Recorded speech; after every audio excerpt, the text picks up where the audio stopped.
اور اگرچہ کوئٹہ کے یہ شہداء جن میں سے بعض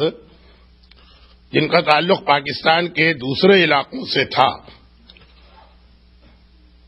اور ان کی میتیں ان کے اپنے علاقوں میں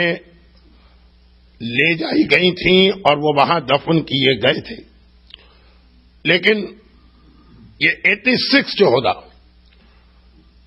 شہیدان راہ خدا ہیں، اور شہیدان راہ خدا کے حوالے سے ہمارے یہاں نماز ہدیہ قبر یا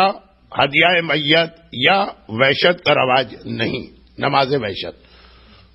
لیکن بہرحال حکم اسلامی اور وہ جو مستحب عمل ان کے لیے بھی ہے۔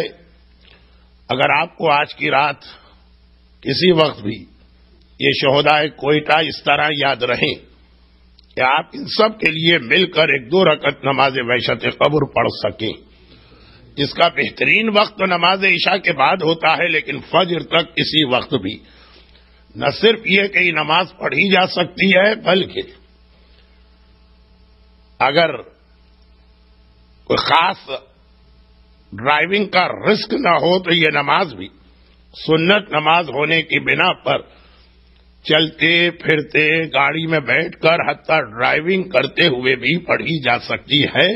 صرف اس لیے میں نے یاد دلایا،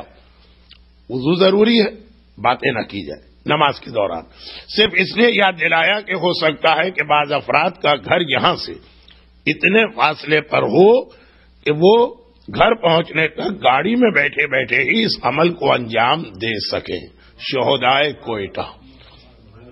پاکستان کی تاریخ اور ایک حد تک 21 سینچری میں پوری دنیا میں صاحبان ایمان پر جو ظلم کیا جا رہا اس کو دیکھتے ہوئے